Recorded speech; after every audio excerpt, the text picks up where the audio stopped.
जय श्री राम दोस्तों, स्वागत है आप सबका मेरे YouTube चैनल क्रिप्टिक फैक्ट्स में।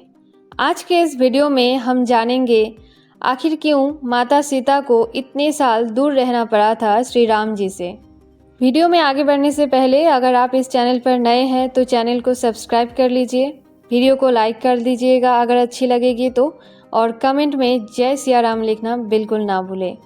आइए वीडियो में आगे बढ़ते हैं और जानते हैं आखिर किस कारण माता सीता को दूर रहना पड़ा था श्री राम जी से।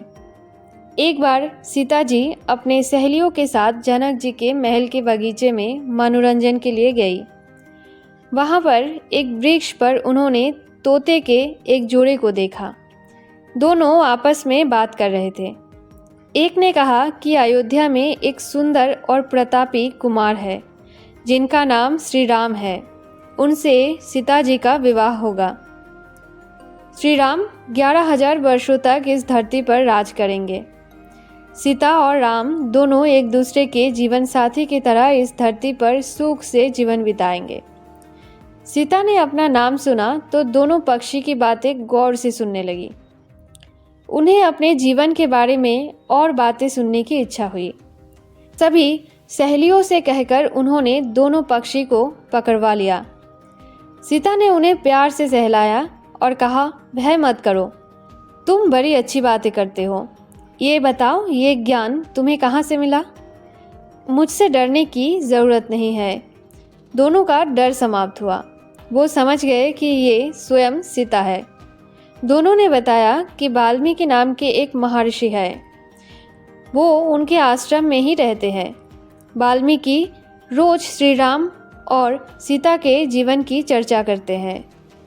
उन्होंने वहीं ये सब सुना जो अब सब कंठस्थ हो गया है। सीता ने और पूछा तो तोते ने कहा, दशरथ पुत्र श्री राम शिव का धनुष भंग करेंगे और सीता उन्हें पति के रूप में स्वीकार करेंगी। तीनों लोकों में यह अद्भुत जोड़ी बनेगी। सीता पूछती जाती और तोता उसका उत्तर देते जाता। दोनों थक गए। उन्होंने सीता से कहा, ये कथा बहुत विस्तृत है, कई माह लगेंगे सुनाने में। दोनों उड़ने को तैयार हुए। ये देख सीता ने कहा, तुमने मेरे भाभी पति के बारे में बताया। उनके बारे में बड़ी जिज्ञासा हुई है। जब तक श्री राम आकर मेरा वरण नहीं करते, मेरे महल में तुम आराम से रहकर सुख भोगो। तोती ने कहा, देवी, हम वन के प्राणी हैं, पेड़ों पर रहते हैं, सर्वत्र विचरते हैं। मैं गर्भवती हूँ, मुझे घोंसले में जाकर अपने बच्चे को जन्म देना है। सीता जी नहीं मानी। तोते ने कहा, आप जिद ना करें, जब मेरी पत्नी बच्चों को जन्म देगी तो मैं स्वयं आकर शेष कथा सुनाऊंगा, अभी तो हमें जाने दे। सीता ने कहा, ऐसा है तो तुम चले जाओ, लेकिन तुम्हारी पत्नी यहीं रहेगी, मैं इसे कष्ट ना होने दूंगी। तोते को पत्नी से बड़ा प्रेम था, वो अकेला जाने को तैयार ना था। जब तोते को लगा कि वो सीता के चंगुल से मुक्त नहीं हो सकता तो विलाप करने लगा। मुनियों ने सत्य कहा है, मौन रहना चाहिए, यदि हम कथा ना कहते तो मुक्त होते। तोती अपने पति से विच्छेद सहन नहीं कर पा रही थी।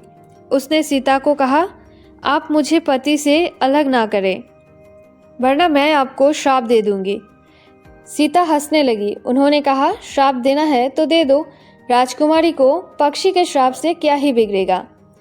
तोती ने श्राप दिया, एक गर्भवती को जिस तरह तुम उसके पति से दूर कर रही हो, उसी तरह तुम जब गर्भवती रहोगी तुम भी अपने पति से बिछड़ जाओगी। श्राप देकर तोती ने प्राण त्याग दिए।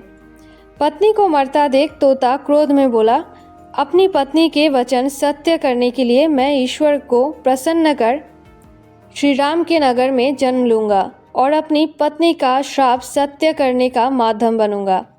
वही तोता बाद में अयोध्या का धोबी बना, जिसने झूठा लांछन लगाकर श्री राम को इस बात के लिए विवश किया कि वो सीता को अपने महल से निष्कासित कर दे।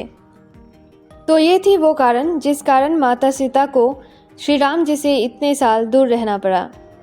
तो कैसी लगी आपको ये हमारी वीडियो और हमारी धर्म से जुड़े कुछ कहानियाँ? अगर आप ऐसी कहानियाँ और भी जानना चाहते हैं तो हमारे चैनल को सब्सक्राइब कर लीजिए और बने रहे हमारे ऐसे ही और भी वीडियोस के साथ। और अगर वीडियो अच्छी लगी हो तो चैनल को सब्सक्राइब कर लीजिए और कमेंट में जय सिया राम अवश्य लिखें।